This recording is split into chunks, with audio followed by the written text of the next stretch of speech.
right. Welcome, everyone, to another edition of the Bunker Labs Hours.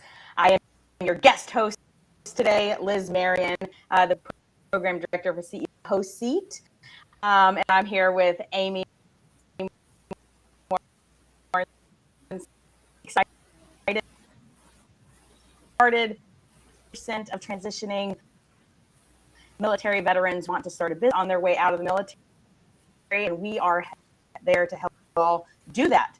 We send military spouses to start and grow their businesses.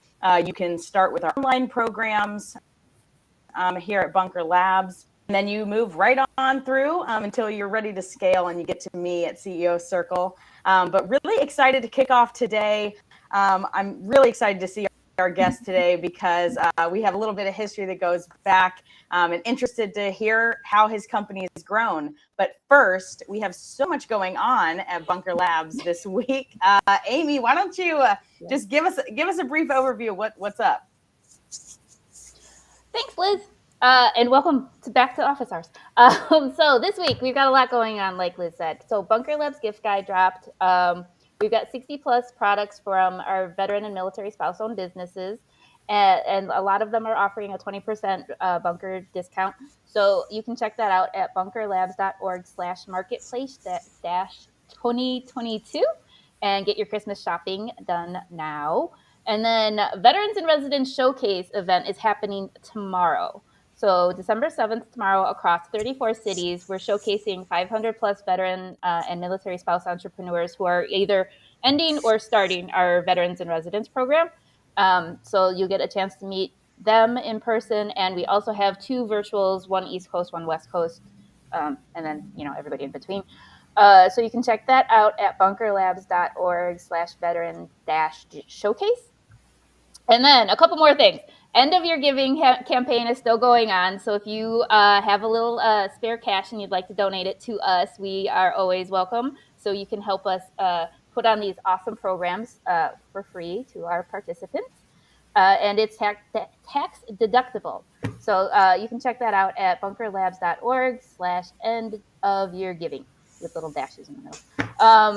The link should be in the chat. So, and then finally, 2 more things. Sorry. United Miles on a Mission campaign is still going on. So if you have United, if you're a United Flyer member and you have miles that you want to donate, that sends our ambassadors to their fly-in events. So you can check that out at donate.mileageplus.com/lots of things. So check that link out in the chat.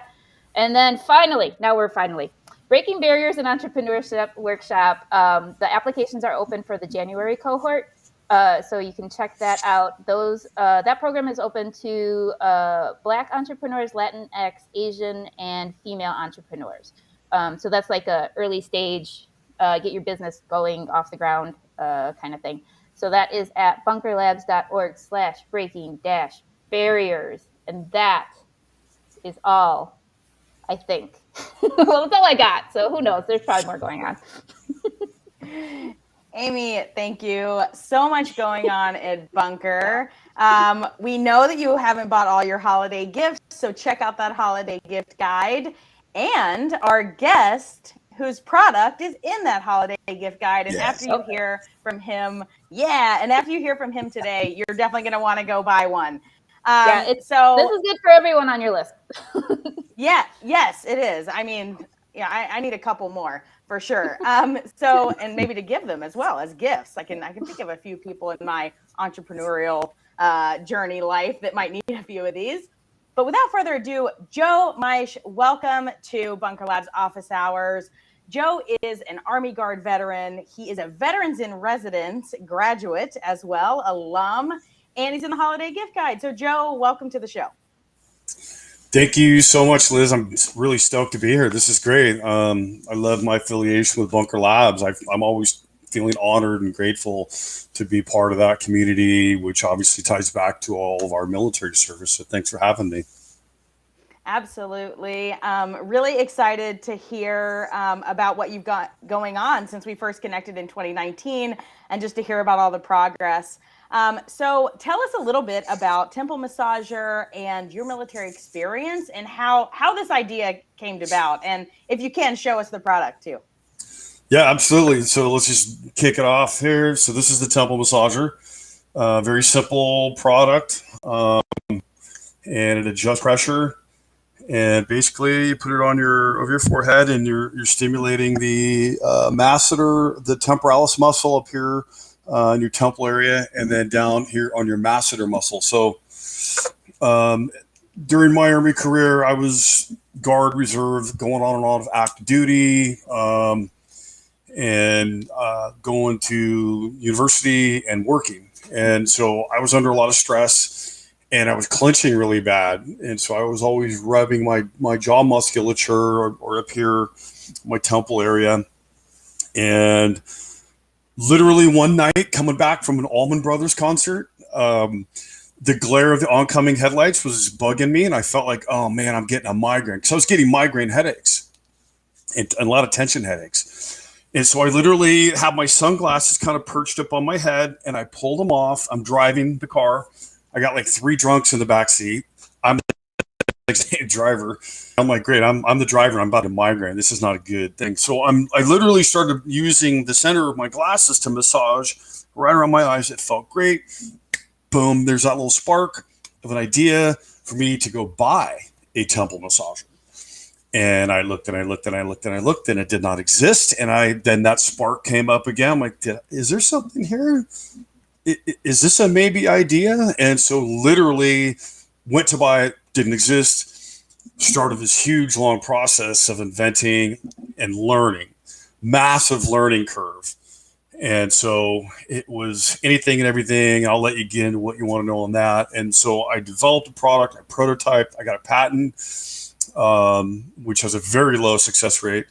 And then, kept innovating. And then really, the biggest part of that story was when I started donating.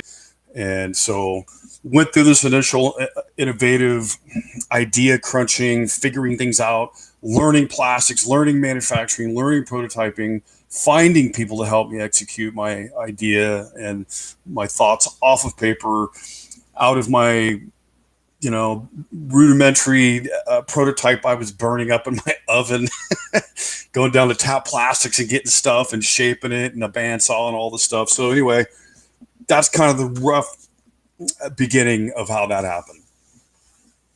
Well, necessity is the mother of invention, right? And I think when we first connected, Joe, we were talking about product development, my history too with product development and the learning curve you mentioned. I mean, right, if you've never invented something, patented something, put it through manufacturing, gotten it to market, it is extremely difficult. However, with the tools and skills that you gained from the military, can you tell us how you got yourself through that process and how you directly applied those skills and leadership principles, right, that you learned in the military to getting your product to market?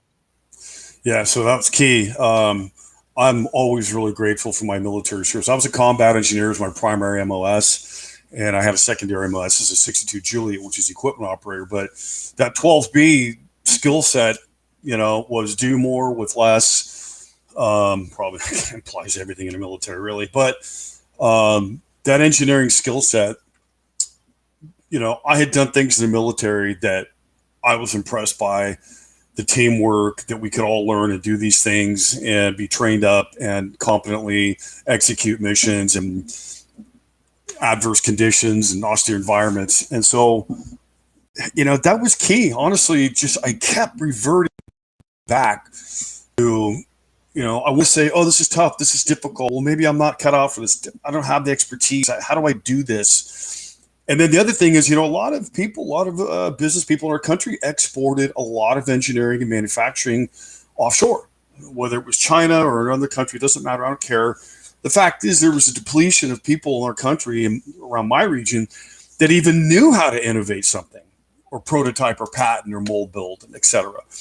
So military wise, perseverance, the initial thrust of this, honestly, I was going through a lot of different stuff. We can get into the whole Hollywood thing I did, and then, um, but right after I got after 13 years, 9/11 hit.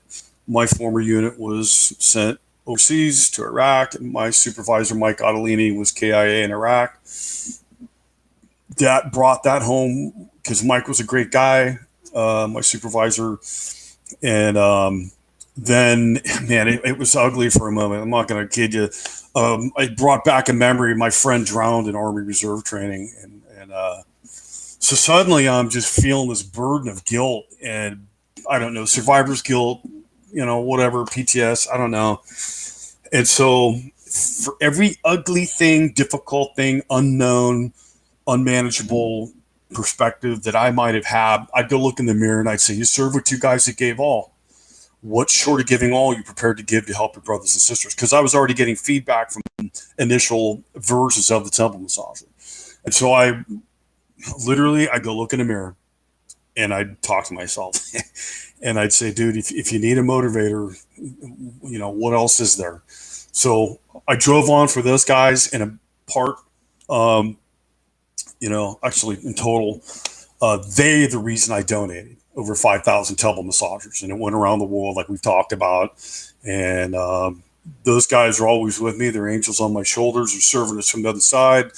And so that's, I guess that middle step of how the military helped me in a really tough, hard, lonely moment of innovating. Because, when you got a new idea, you're doing something never seen before.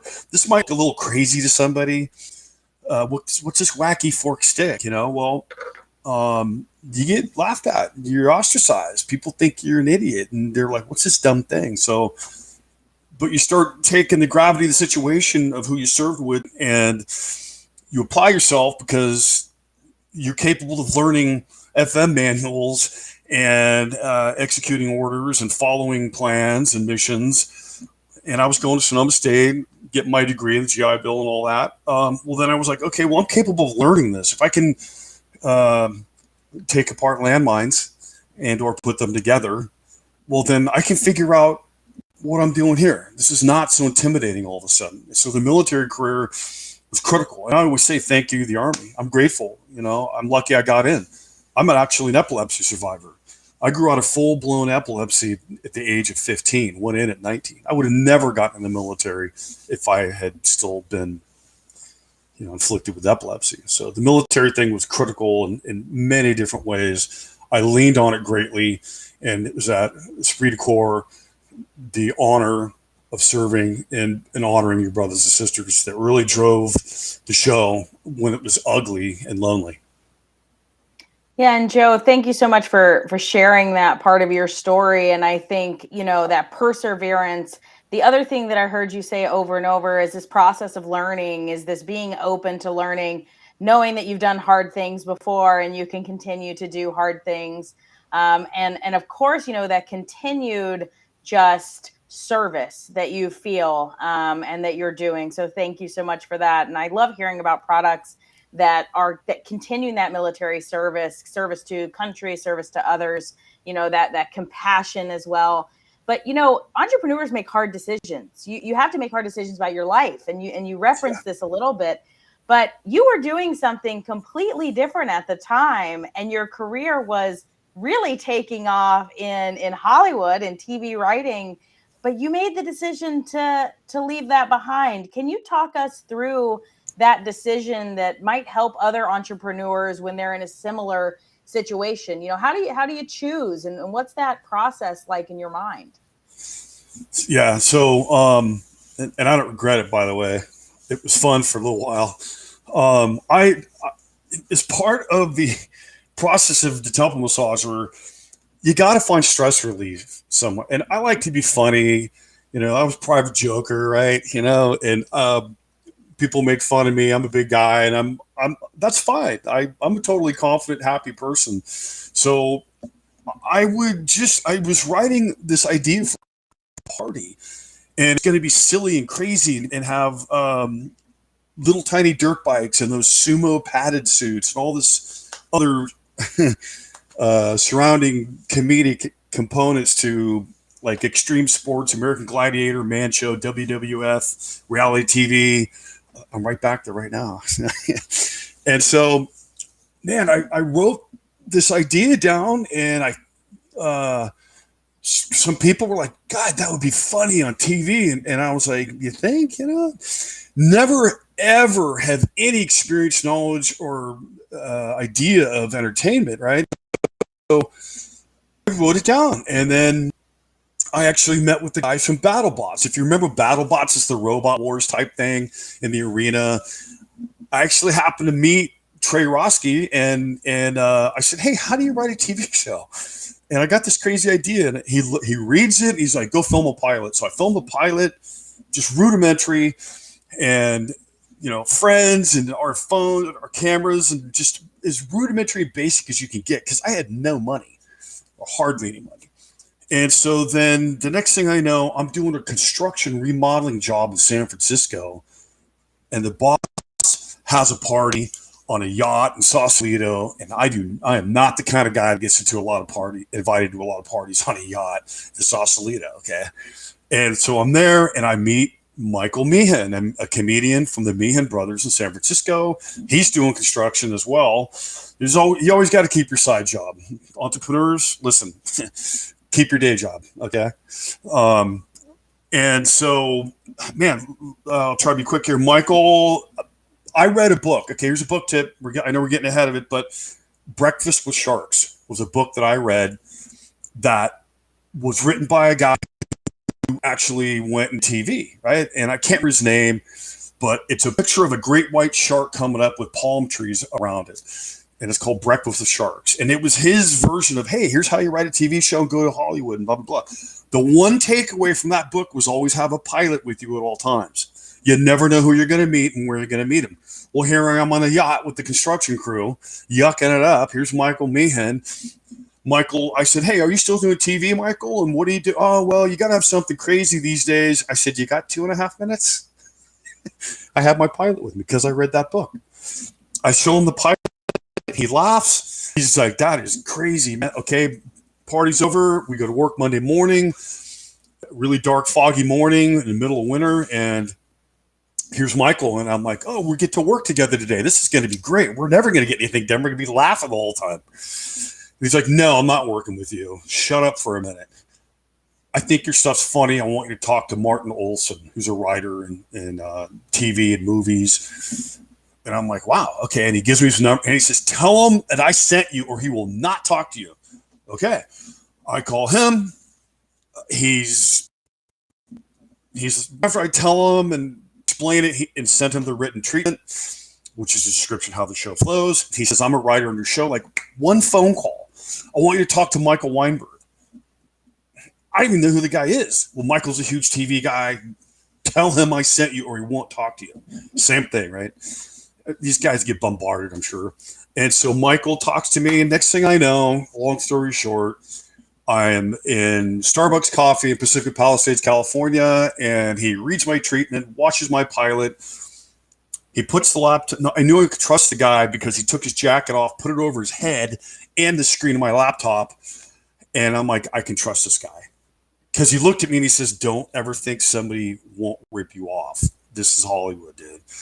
And we're a public Starbucks. So he looks at my pilot, he puts the screen down, and he says, okay, this is funny. He literally says, I'm not going to candy coat it. And it's not necessarily true, but it is what it is. Thoughts come from different places. He says, he puts it down, and he always calls me Joe Mike. She doesn't just say Joe or like military Mike. She says, Joe Mike, I know this came out of the end of a bomb.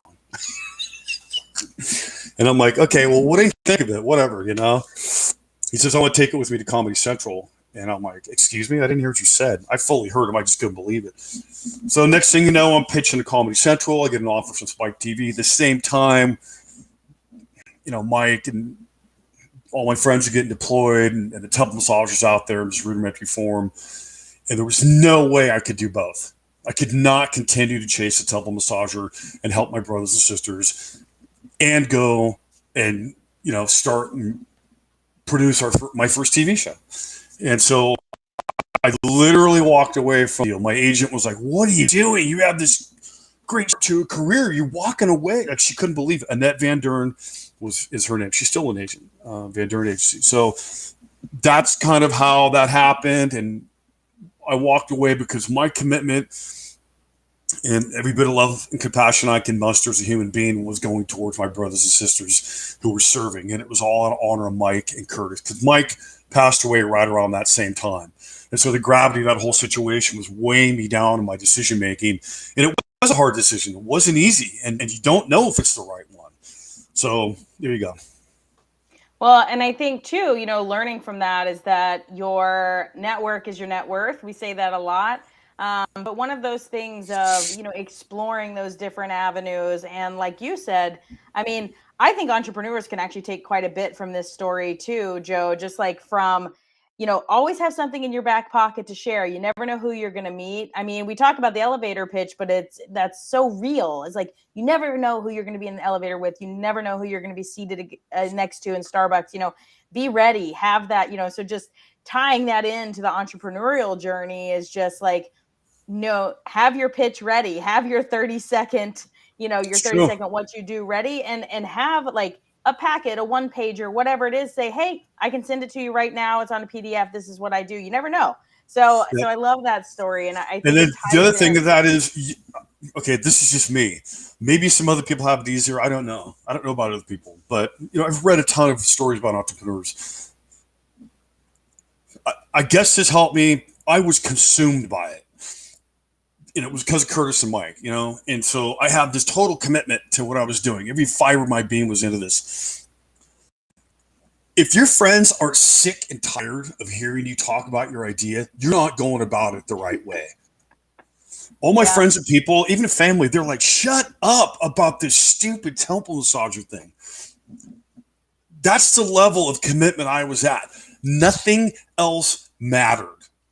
And so if you were going to be serious about this, because look, man, prototyping and mold building and engineering, that is big, big bucks. I put everything I had into this. So if you're not going to go about it to the point where your friends and family are hearing you run your mouth about your idea, I don't know if you got the commitment level or not.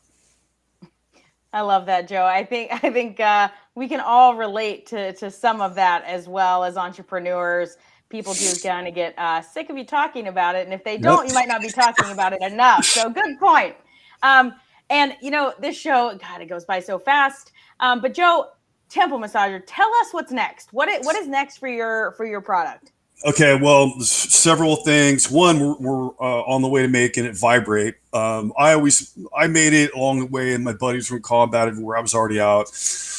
And so I was like, okay, a lot of people wanted me to make it vibrate and all the different bells and whistles. And I'm like, man, you're not going to change batteries and get electric cords in a forward operating base, or on an aircraft or wherever. So I just kept it in this inner non-electric version. And it worked great. Everything we got is from that version. So I'm now finally going to make it vibrate because there is some therapeutic benefit to vibration where the muscle tissue connects to the bone along your TMJ here and up on the cranium. So that's in the works, which is cool. I started working with the VA years ago, right before COVID. And a lot of people ask me, how in the heck did you get the VA? Well, again, if you're not making people sick and tired of hearing what you're doing, if you're not completely every fiber committed to this, like viciously, man, I'm not even kidding you. And I was like, I don't need friends. Gone. I'm on my own with this. My two buddies are serving me. I don't need another human being, frankly. And so I didn't care. So everything driving forward has led us to where I got in contact with certain VA people, researchers. We had a pilot study trying to get completed, COVID knocked out. And they start seeing therapeutic benefit for headache relief. It's exactly every bit of corroborated anecdotal data I've seen from around the world. So our pilot study got knocked out. That was with Stanford School of Medicine, Maheen Adamson, really grateful for her. And then Dr. Mark Abramson, who's like this kind of guru. He runs the Stanford School of Medicine Mindfulness-Based Stress Clinic. He explains to me, Joe, your product's doing more than massaging facial muscle attention, it's triggering the relaxation response. And I didn't even know what he was talking about. I studied geography and geology. That was a grunt. And so he explains this whole brain chemistry thing of stimulating the trigeminal nerve right here and all the muscles that are connected to it. Your teeth are connected to it. Your whole face is connected to it except your eyes and nose. And so he says that's autonomic nervous system stimulation triggering the relaxation response, which is characterized by an increased production of dopamine, endorphins, and serotonin. Okay, well, that means you go, and you relax. So if you're being mindful and you're breathing deep, you can get that. And so all the feedback was from, I mean, I've got letters from a combat medic out of Japan telling me, literally the guy contacts me and says, I'm considering suicide. And the lady who does my temple massage is not around, and I found her website. I have this email stream from a guy, and he's talking about how the temple massager I sent him at no cost was helping him calm down. It was interrupting his negative, intrusive thoughts. And so that went back into Stanford. I'm like, hey, why am I getting all this brain chemistry oriented, calming, negative, intrusive thoughts? We ended up working with first responders after the Paradise Fire in California burned the town down. I got an article in the Chronicle that talked to those people. I never even knew what they were thinking until I read the article. So now, with all this brain chemistry manipulation, negative, intrusive thoughts, kind of what's going on now is the most recent thing. This is tough, but this thing's taking me places that are tough. I want to talk about it. So, most recently, I have a phone call from a vet center, which is a VA mental health clinic, and the guy calls me out of the blue, like last May, and he says, "Joe, I got a new use for your product, MST relief." And I'm like, I don't even know what that is. What is MST? Military sexual trauma. And I'm like, oh boy, okay, that's not heavy.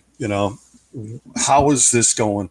He says, look, a lot of my patients, clients that are dealing with extreme PTS, whether it's from combat or accidents or MST, specifically the people who are dealing with MST, they can't go get a massage anymore. To trigger that brain chemistry of you saying, where you're actually at rest, right? That's that relaxation response, rest and digest, people call it. And he says, look, my people cannot go get a massage anymore because a massage is you're in a room alone with somebody you don't know and they're putting their hands on you. Those are now called triggers. And so they're getting adrenaline and cortisol. That's the stress response. That is not how you relax. So I'm like, Mike, that is incredible. I'm so blown away. Woo! That makes me emotional because I'm thinking about Curtis and Mike right now. And I'm like, you guys, thank you. We never would have got here if it wasn't for their sacrifice. So, Joe, so here we are. Incredible. Yeah. I end up, so as a result of that, he reported it up his chain of command, Palo Alto VA. And next week, I got a meeting with the mental health chief of the entire region of California and other Western states. And I had talked with him before, and he was like, you got to complete your pilot study, Joe, or you got to demonstrate greater acceptance of use. And I'm like, okay. So I call him up. Mike, the mental health director, his subordinate, he reported it up. So I'm talking to him. And then the other thing that's going on now recently is schools. So I'm working with this great guy, Matt McBride, and he's got Wave Strategy, and he helps get to market in different ways. And he lined us up the biggest high schools in the state of Ohio. And because I had worked with some schools around my neck of the woods in Northern California. And so I have a meeting with the principal for the biggest high school in Ohio and mentor. And I gave him some devices to try for anxiety relief, headache relief. Months went by. A lot of people don't act on things, and entrepreneurs don't get discouraged. You got to keep driving forward, brothers and sisters. I'm telling you. So months goes by. I figure this blew me off, and I'm like, whatever. I'm down the line, right? Well, out of the blue, he contacted me with an email stream. He handed the devices off to Crossroads Health, who does mental health for schools. And just recently, they sent me the email, and he says, or the Crossroads Health person says, we're seeing consistent relief for anxiety-induced headaches. So we've made the transition now, like I say, from the battlefield to schools. And there was a lot in between, but just to be succinct. So now they're going to start collecting more data points from schools. And I'm working with our first private sector healthcare company. So that's kind Joe, of that long. is just That amazing? amazing progress. Yeah, it's incredible. It's amazing progress. I am just blown away by the progress you've made in a few short years, even with the setbacks with the pandemic and the VA. I hate to say this, we do need to wrap up. Yep. But what I want to do is encourage everybody, go check out Temple Massager, check it out in our holiday gift guide. You can purchase one for yourself and for all of your friends, everyone you know, those that you served with. I can also think of a few military spouses that could benefit. So maybe that'll be in my my gift bag to some friends. Really quickly, yes, the link is right there on our screen. So really quick, I'm gonna give some book recommendations.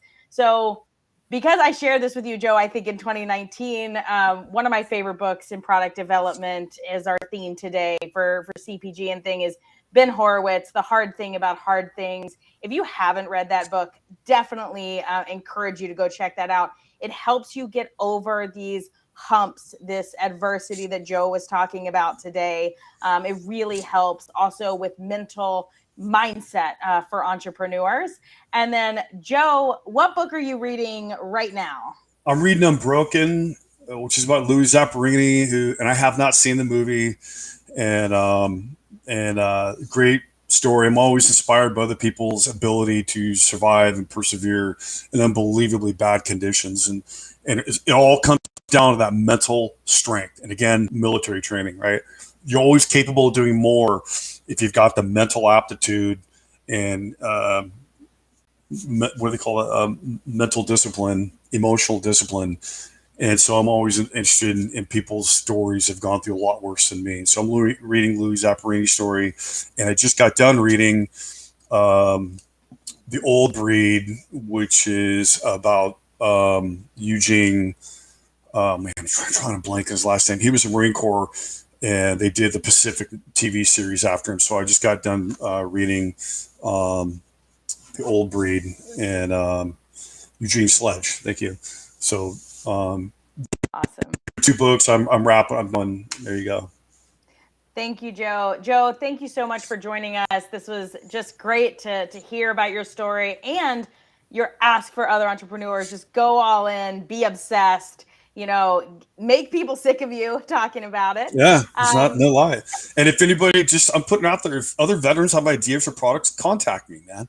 I'm free. There's a mountain of people that will take your money and deliver you nothing except BS. So I will give you straight talk. If you got any questions about mold building, patent engineering, all that, and I got a team of people, and I've referred many veterans to them. So I'm always here to help veterans for free, exercise their idea. I want nothing to do with your product, okay? You could offer me %. I'm not taking it. I'm going to give you what I developed for free because I want to help my brothers and sisters. And here's that connection coming in from the Hollywood story, right? Your network is your net worth. Now Joe's part of all of your network. I want to acknowledge our virtual event sponsor, the MetLife Foundation, who is committed to supporting veteran and military spouse entrepreneurs. In addition, their foundation also provides mentorship and financial health resources to veterans and military spouses. I also encourage you to go on Bunker Labs, see all the things that are going on. Tomorrow, 34 cities, more than 500 veteran and military spouse entrepreneurs, Veterans in Residence Showcase.